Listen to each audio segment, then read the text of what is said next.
message. The future is not set.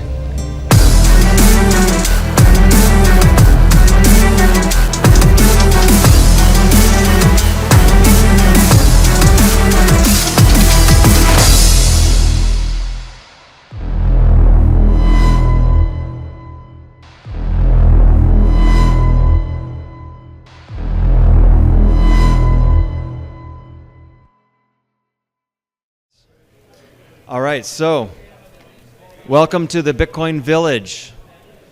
We're going to be talking today at CypherCon about the geohashing project. My name is Scott Offord, and I'm with the geohashing project.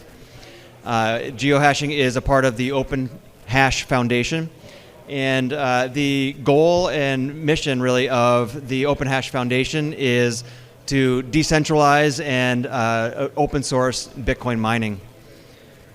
The geohashing project is a project with Nathan England as a contributor and myself.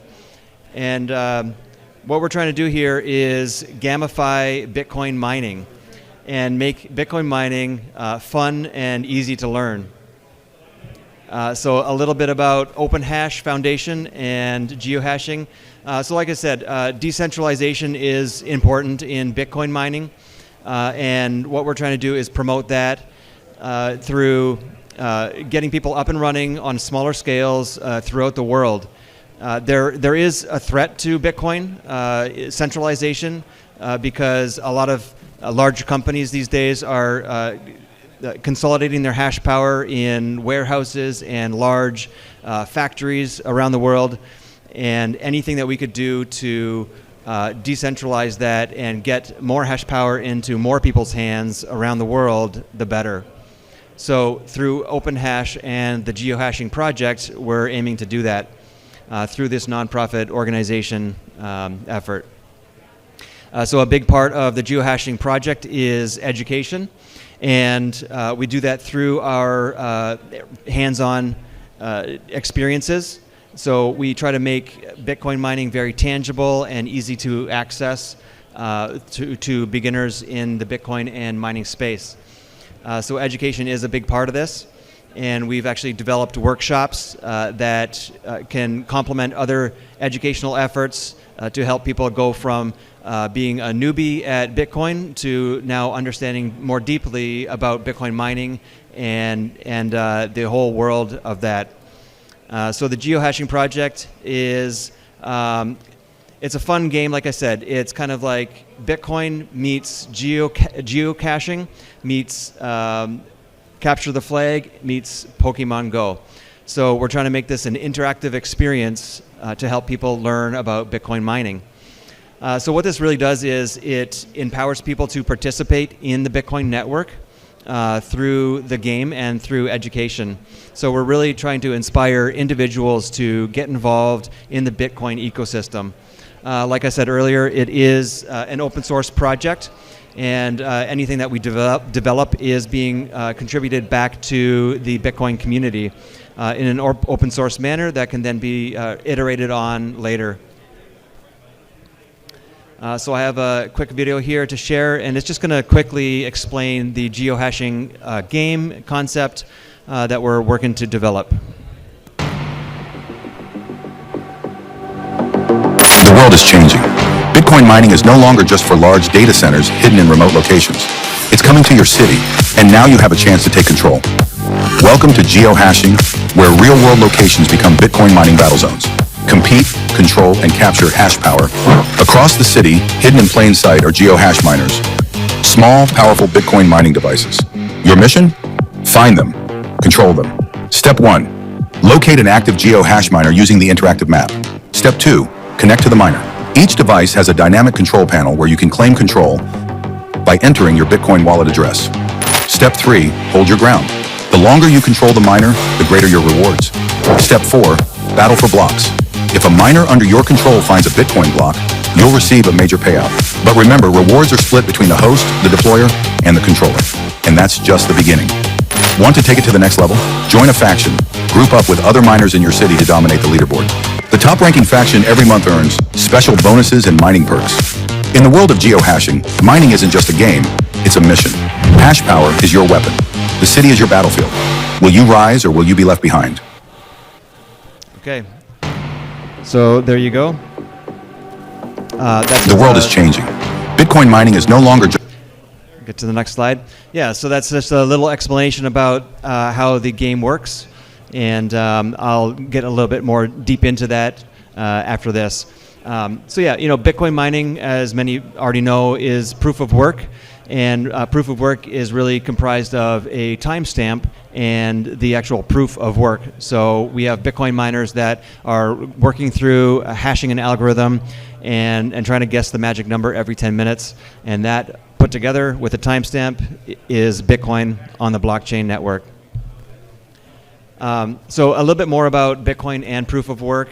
So there is Bitcoin, obviously, like we've been talking about today at CypherCon, is a decentralized digital money created by Satoshi Nakamoto, the infamous pseudonym, back in 2009. So when it really comes to proof of work, really, like I said, it is the miners, the ASIC machines that are solving a cryptographic puzzle every 10 minutes to validate the block.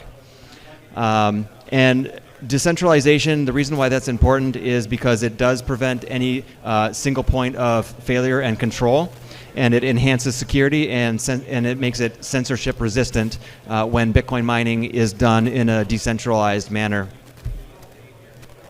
To understand Bitcoin and mining, you first need to have an understanding of Bitcoin wallets and how the money is actually stored and transferred. So just some basics about Bitcoin wallets. Some terminology you might need to know is there's such thing as a hot wallet, cold wallet. Some are either online and connected to other things, which is more convenient but less secure. And a thing like a cold wallet, the great thing about that is it's usually air-gapped and it's a lot more secure. And sometimes it will involve multi-factor authentication. So maybe you might have to have a second person or a third person sign off on a transaction that's coming out of your wallet. So just be aware that there are different types of wallets out there. One of the wallets that we do recommend is a ledger. It's a hardware device or a Trezor. And then another one that's actually open source is called Seed Signer. So those are examples of some recommended hardware wallets that you can actually hold in your hand.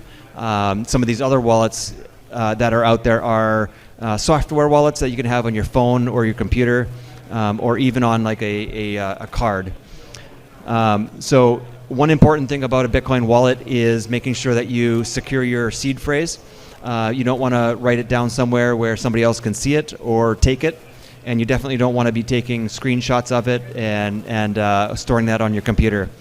It would be very easy for somebody that has a lot of technical know-how to come in and steal your seed phrase, which means they have direct access to drain your own wallets.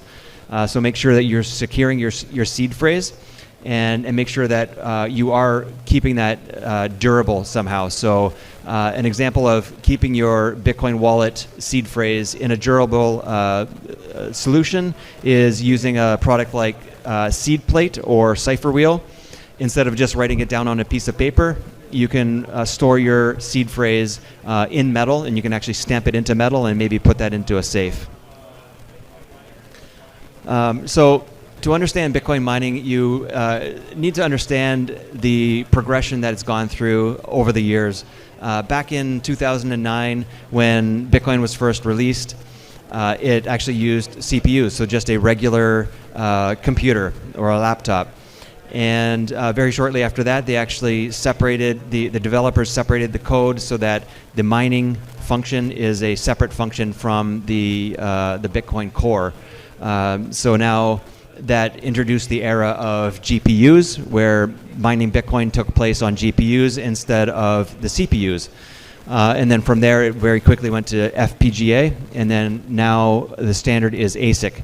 So there are actually manufacturers who are very, very efficient and good at making ASIC chips that the only function that they do is hash the SHA-256 algorithm. And it's become very, very competitive. So now GPUs and CPUs and even FPGAs can't keep up. and now with Bitcoin specifically, it's only done really on ASIC miners. So you can see the progression over time as the technology has improved and become more efficient.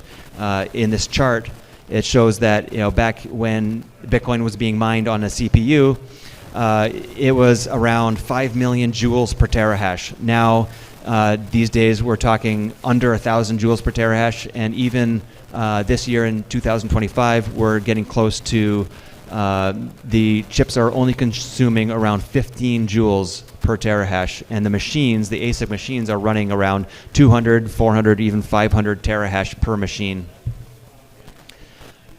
Yeah, so we just walked through the evolution from CPU all the way up to ASIC to present, and like I said, really the thing that made the old CPUs and GPUs obsolete was efficiency.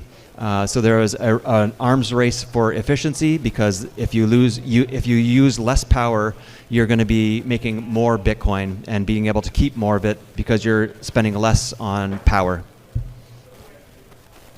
So now we'll get into a little bit of the hardware that Bitcoin is run on. And as you can see on the screen here, this is a BitAxe. A BitAxe is a single ASIC miner. It's good for home mining. So people who are first getting into Bitcoin might like to use a BitAxe. It's very inexpensive to get into. It does not consume much power. And it's really fun just to try to configure, try to figure out how to enhance it and make it better. Maybe you could swap out the fan that comes with it and add a better, more efficient or stronger fan. And there's some really fun things that you could do with it just from an educational standpoint. Really easy to just buy, plug in anywhere, and start hashing almost instantly. So with these BitAxe miners, these single ASIC miners, there are a few components to it. Obviously, there's the hardware, the actual physical PCB itself, and the ASIC, and the fan that's on it, as well as the screen, the LED screen. Another component is the firmware. So the software portion on a BitAxe actually runs on Axe OS firmware. So it's very easy to set up. It's configurable with Wi-Fi. Typically with Bitcoin miners, they are connected through the Ethernet port, but with a BitAxe miner, the convenience is that it actually does run off of Wi-Fi connectivity. So setup is pretty easy. Like I said, you have the hardware component. You can assemble it yourself, or you can buy them pre-made, and it's very easy to configure. So you just log in, find the IP address of the BitAxe device, and look for that on your phone or your laptop, and then you can log into it. And as soon as you find that page, it will open up in your browser or on your phone. And you'll be able to log in there and put in your Bitcoin wallet setting and configure the pool so that the miner will be actually hashing to your own wallet. Which brings me to geohashing. So the concept that we introduced earlier was that geohashing is a mix of geocaching, capture the flag, and Pokemon Go, all kind of mixed up in one. And we'll get into a little bit more about how we're using this in an educational format to really teach people how Bitcoin mining works. So we're making it fun by helping people to interact with other Bitcoiners and try to get to the top of the leaderboard. So geohashing gameplay is really all about treasure hunt. So it's a real-world treasure hunt where you're combining exploration, physical exploration. You're going out and looking at different locations and trying to find this miner with the goal in mind to try to take it over and get it to hash to your own wallet instead of somebody else's wallet. So something to remember with geohashing is there are the different roles, as you saw in the first video. So the person that is controlling that miner at any given time could receive up to 50% of the Bitcoin rewards that the miner is hashing towards. And then the host, the company or the co-working center or maybe a cafe might receive the 25% payout because they are the host. And then the person that actually bought the miner and set it up at the cafe or co-working center would receive 25% of the reward as well. So really what you're doing is you're competing. It's a game, and it's a dynamic game because at any given time, anyone can control the hash rate. So it's easy to do. You just walk up to the miner. There might be a QR code there. You scan it, and it will give you instructions on how to find the miner on the local Wi-Fi IP address on the network. And then you log into it. You configure the miner to run to your own wallet instead of somebody else's wallet, and then you're off and mining. So I have another video here that dives a little bit deeper into the geohashing gameplay and explains some of the rules and some of the configurations, so you'll actually see how some of this works more on the deeper level.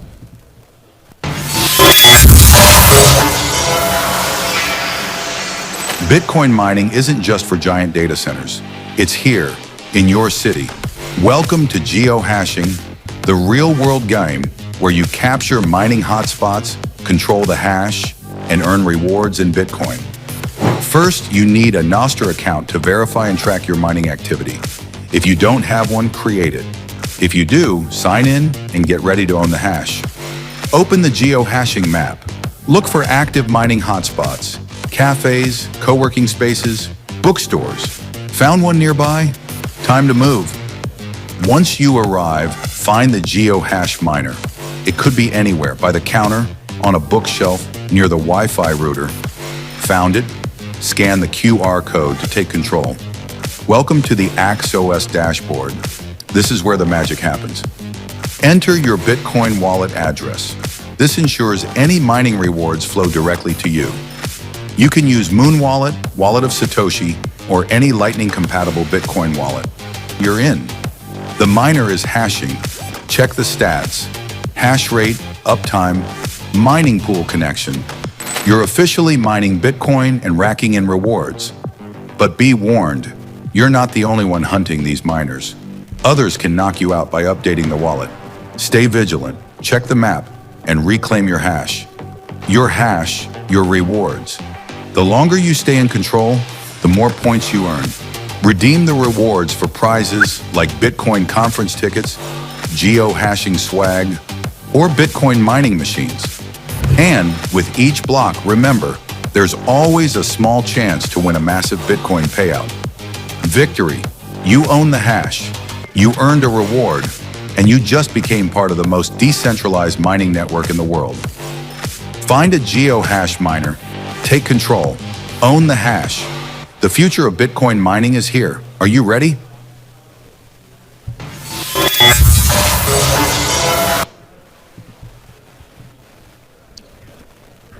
Awesome. Yeah, so that's a little bit more about the geohashing gameplay. And like I was saying earlier, it is really about community, so it gives you the opportunity to participate in Bitcoin mining as a community with friends in your local community and even all over the world. So really, some of these community aspects and engagement comes down to the rewards that you can get from playing. Like I said, the controller and the host and the deployer each have the potential of getting a reward. So that benefits everybody that participates. And really with the awareness, this is a great tool for bringing Bitcoin awareness. When it's in a cafe or in a co-working center or a nightclub, people are getting exposed to Bitcoin, and it just really encourages local businesses and community members to participate.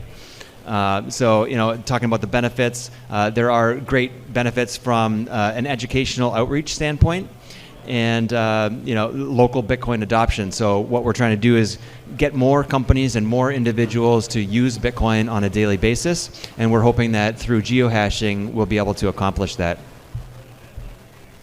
So when we're talking about Bitcoin mining, we need to understand pools.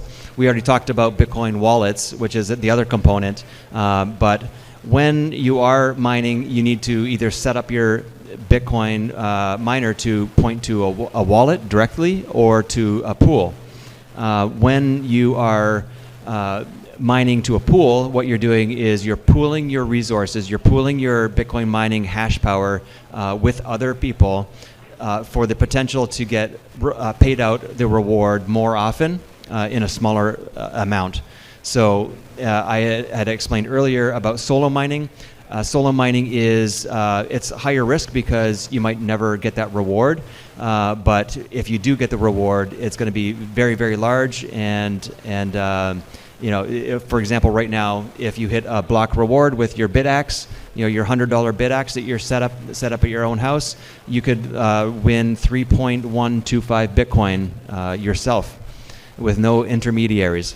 But with pooled mining, for example, if you want to make sure that you're getting paid out every week or every day, you're going to be getting paid out more frequently, but the payout's going to be smaller. So that lowers the risk. That way you'll be able to afford to pay your power bill if you're using pooled mining. Whereas with solo mining, like I said, it's more risky. You might never get the reward, but if you do get it, it's going to be a lot larger. You definitely need to figure out which kind of pool to use, and there are some considerations to that. Some people like to use pools that are North American based. Some people don't really mind where the pool is located or the company behind it, but there are many different types of pools out there. One of the important things is to try to select a pool that is not close to potentially taking over the 51% attack vector. So the more decentralized we are, the more different pools that we're using, the better, because that helps to decentralize mining. For example, by using smaller pools instead of the large popular pools.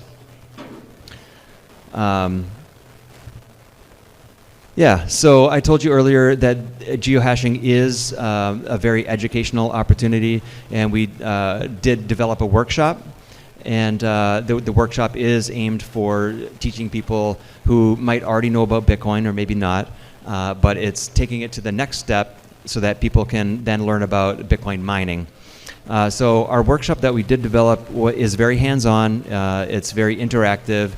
You can actually take the BitAxe device and log into it yourself right then and there with an instructor.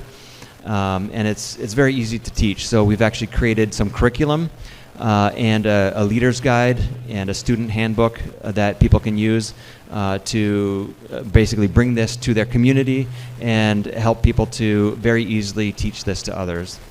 The geohashing workshop is Bitcoin focused. It's not focused on other coins or other algorithms. It's specifically for Bitcoin only. And so it does align well with other Bitcoin only communities and topics. For example, we're working with an organization called My First Bitcoin, and they have nodes all over the world right now. I don't know how many places they have, but many countries in the world where the My First Bitcoin nonprofit organization runs. We're hoping to work with them to get our Bitcoin mining education out to their network of Bitcoin diploma graduates. So that's about it. Anybody have questions about geohashing? Awesome.